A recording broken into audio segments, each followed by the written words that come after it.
Voilà, Bessiata d'Ishmael, nous allons essayer de tirer un petit enseignement concret d'une des mitzvot les plus difficiles à comprendre et qui s'appelle un chok, Zot Chukat Torah.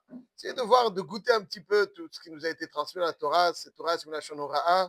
On a essayé de découvrir ensemble quelque chose que l'on peut tirer de cela dans notre vie au quotidien. Donc il y a la para Adouma. Une para Adouma, une para très rare, très chère.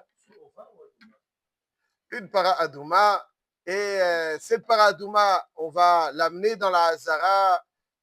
Donc, pour lui donner quelque part un statut de Korban, on va ensuite lui faire la shrita sur le Harazeitim. Il y a une aspersion qu'on oriente vers le Kodesh HaKodashim. Donc, c'est dire, il y a là quelque chose, cette para Adouma, qui ensuite, on va la brûler complètement, entièrement. Donc, il y a un processus de préparation de cette para que l'on va brûler. Et ensuite, cette cendre, on va la mettre dans de l'eau de source. Il y a un keli dans lequel on va remplir de l'eau de source. Et ensuite, le pasuk nous précise V'lakrou la tameh me'afar serefat ahatat venatan alav mayim hayim el keli. Le sens de ce pasuk, Chazal nous l'explique, V'lakrou la tameh me'afar, on va prendre la cendre et on va la mettre dans l'eau de source.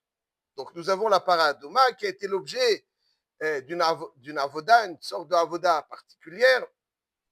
Ensuite, nous avons un récipient rempli d'eau de source, maïm hayim, donc de l'eau en mouvement, vivante, en mouvement.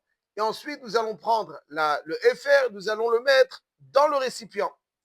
Et nous dit la Gemara dans Masechet Sota, Daftet Zayin Amud Bet, le Rambam dans Perekvav Milchot Para Adouma, si on a fait l'inverse. Donc il faut les mélanger, la cendre et l'eau de source. Si on a d'abord mis la cendre et ensuite on a versé dessus de l'eau de source, pas saoul. On a ici ce mélange de cendre et d'eau de source, mais il faut impérativement que dans le récipient, il y ait d'abord de l'eau de source sur lequel on va mettre la cendre. Si on a mis la cendre et ensuite on a rempli et on mélange, pas saoul. Et marqué dans le pasouk, on prélève donc pour le tamé de cette cendre, Venatan alav, et là il y a une précision à apporter, Venatan alav maïm hayim el keli. A priori, quand on lit, on pourra avoir l'impression Venatan alav, c'est-à-dire on verse dessus. Venatan alav maïm hayim el keli. A priori, Venatan alav maïm hayim, il y a la cendre et on met dessus. C'est ça que, a priori, le pasuk nous indique. Mais d'un autre côté, il y a marqué que le Maïm Haïm, il doit être dans le Keli, comme c'est marqué tout de suite après, Venatan alav Maïm Haïm el Keli, machma que l'eau doit être présente dans le Keli. Alors ici, a priori, il y a un petit paradoxe. Venatan alav, on a l'impression qu'il va falloir mettre de l'eau sur la cendre, mais d'un autre côté, on nous dit que Maïm Haïm el Keli, ça veut dire que l'eau est déjà présente dans le Keli. Nous disent Chazal, dans Masechet Sota, qu'en réalité, le Maïm est présent dans le Keli, il faut impérativement qu'elle soit présente dans le Keli. Je cite quelques lignes à la fin de Tetzain Amoudbet, Verabanan el Keli Davka, d'abord l'eau, Alav, quand il y a marqué, donc on met l'eau dessus, c'est paradoxal, si l'eau est présente, on peut pas la mettre dessus. Chazal, Rabanan, ici, il y a l'eau, mais on met dessus, sur cette eau, on met la cendre, et ensuite, on va mélanger de telle façon à ce que l'eau, quand on mélange quelque chose, l'eau va être au-dessus du FR, un temps, oui, puisqu'on mélange. Donc, El Keli, c'est l'eau, et Alav, ça ne veut pas dire qu'on met l'eau sur le FR, mais après avoir mis le FR dans l'eau qui existait dans le Keli, ensuite on va mélanger, donc après, avec ça, on accomplit donc le Alav et le El Keli. Et la Gemara nous dit que cette interprétation du Passouk des Rabbanan, comme qui est la halakha, était indispensable. Pourquoi? Parce que sinon c'est pas soul. Et de la même façon que toujours on trouve que le marchir les mahalas, c'est-à-dire le afar sota, aussi on le met dans l'eau, le dam des tzipore betsora, aussi on le met dans l'eau. Donc c'est toujours l'eau, et ensuite, ici aussi, il va falloir mettre le FR dans l'eau, et si on fait le contraire, c'est pas soul.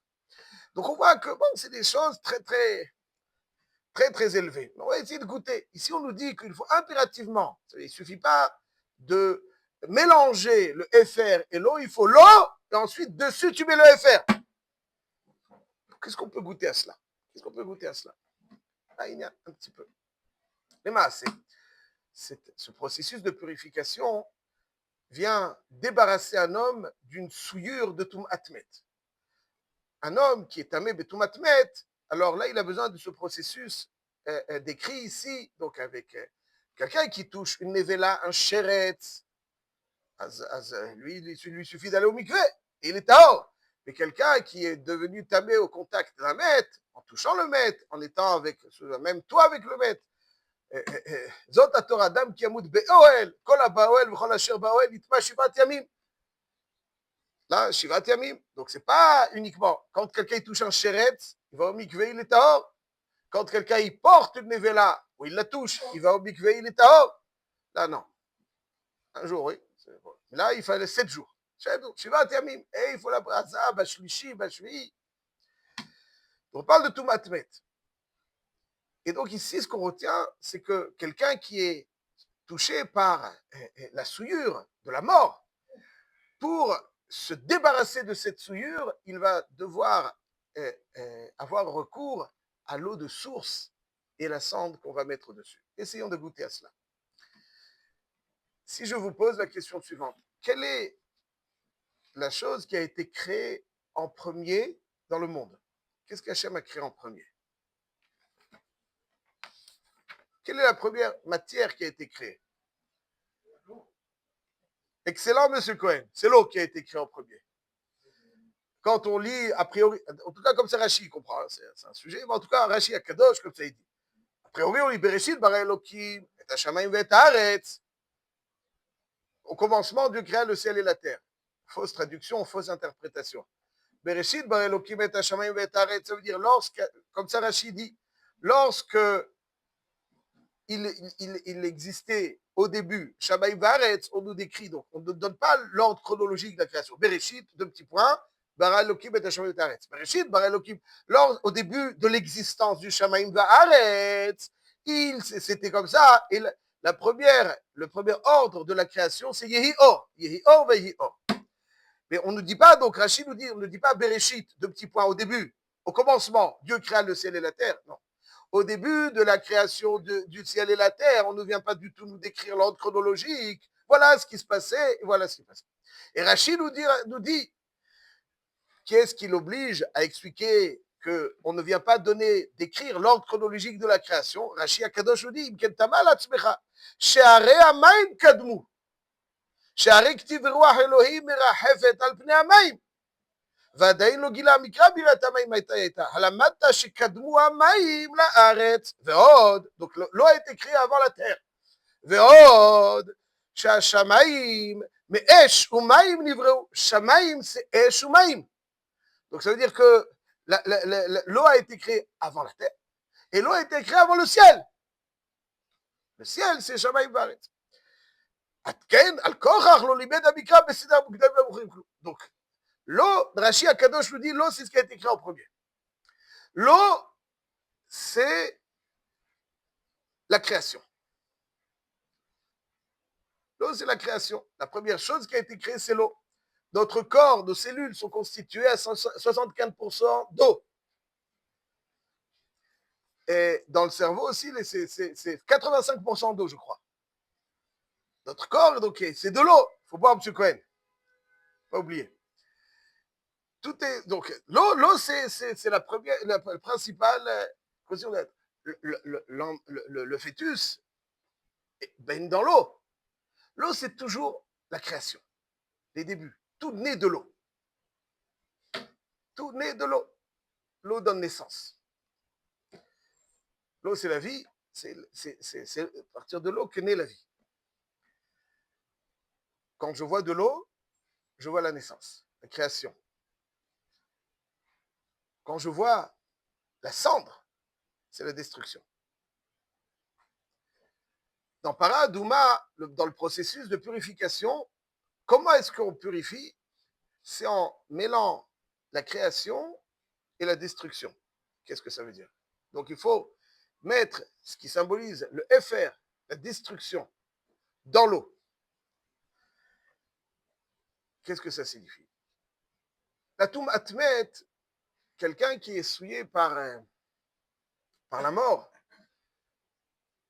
La mort a toutes ses conséquences.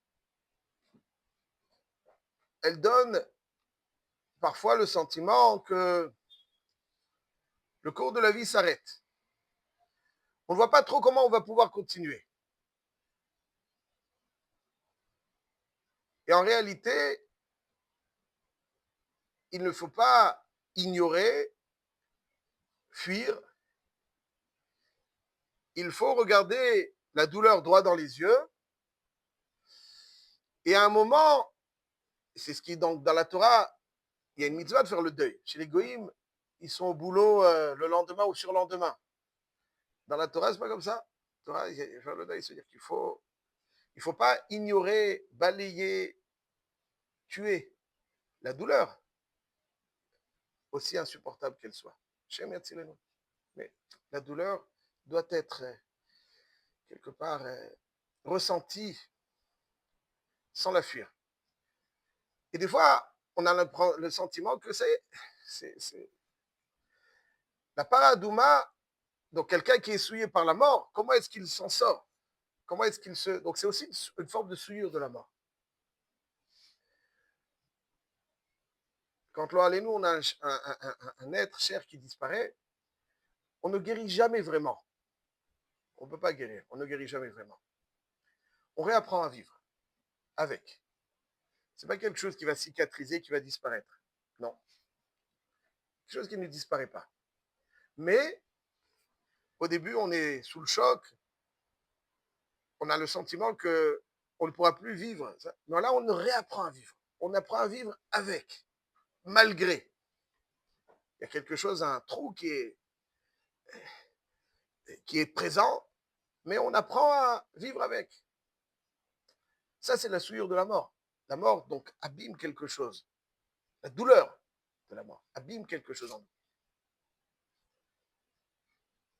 Et comment est-ce qu'on se débarrasse de cela?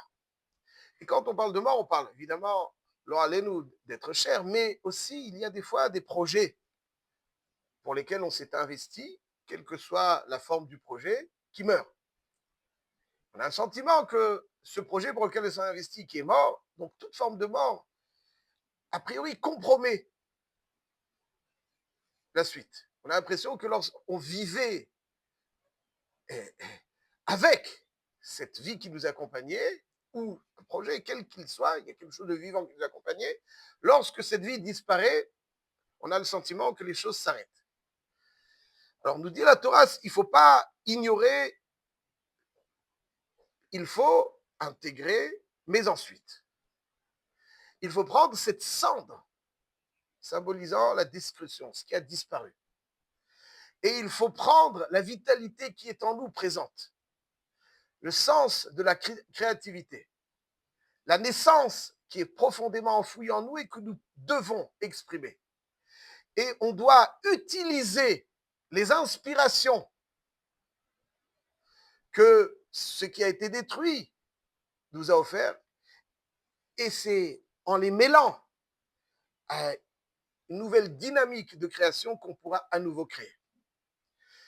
On n'ignore pas, la destruction n'est pas quelque chose qui finalement, Khalila, a servi à rien. C'est pas aussi l'annonce d'une fin. C'est une invitation à un nouveau recommencement. L'eau qui symbolise la création, le renouveau, doit être alimentée par cette forme de destruction qui va animer, inspirer notre nouvelle capacité de créer. La paradouma qui, finalement, c'est une para. Para, c'est le frotte, c'est quelque part être capable d'une force de percussion. On avait plein de projets. On voulait être poète, faire voler en éclats toutes les choses qui se dressent face à nous. Rouge, avec beaucoup de force et de vigueur. C'est une para femelle qui engendre. cette force de percussion, on avait des espoirs, on voulait faire naître. Même ces forces-là, ces projets qui disparaissent avec la mort. Finalement, on ne doit pas les considérer comme quelque chose d'inutile, qui a disparu et qui doit disparaître de notre esprit. Jamais. Aujourd'hui, inutile. Non, Khalila. Même aujourd'hui, ces expériences, cette compagnie que nous avons eue, doit être l'objet d'une inspiration que l'on doit prendre, mêler à l'eau de vie, qui est le sens du renouveau de la création, pour pouvoir créer à nouveau. Chaque fois dans la vie qu'il y a une porte qui se ferme, c'est inéluctablement qu'il y a une autre qui s'ouvre. Il n'y a pas quelque chose qui meurt et qui finalement annonce la fin. Toute mort, toute discussion annonce un nouveau début. C'est ce que nous enseigne la paradouma. Il faut toujours prendre le FR, symbole de destruction, le mêler, pas aller dans la destruction et rajouter quelque chose, non. Avoir cette vitalité qui est en nous. Nous sommes le cli, le récipient dans lequel le sens créatif nous anime. On doit rester ce que l'on est avec cette force de créativité, de renaissance, et on doit impérativement mêler l'expérience du passé, l'inspiration du passé à cette force de créativité pour finalement retrouver la pureté. Quand il y a une mort, il y a une souillure, quelque chose qui est affecté et qui finalement pèse et qui empêche l'épanouissement. La tahara, c'est quelque chose qui signifie donc le rayonnement. La touma, c'est ce qui obstrue. La capacité donc à se débarrasser de certains blocages que certaines morts pourraient occasionner, c'est à travers cette purification, débarrassant de cette obstruction qui, au contraire, doit nous servir de source d'inspiration, de courage, d'accompagnement pour mêler finalement toujours la destruction à la renaissance, pour avoir ce courage et utiliser les inspirations que ce passé nous a données pour apporter une nouvelle dynamique, plus forte encore, à cette renaissance.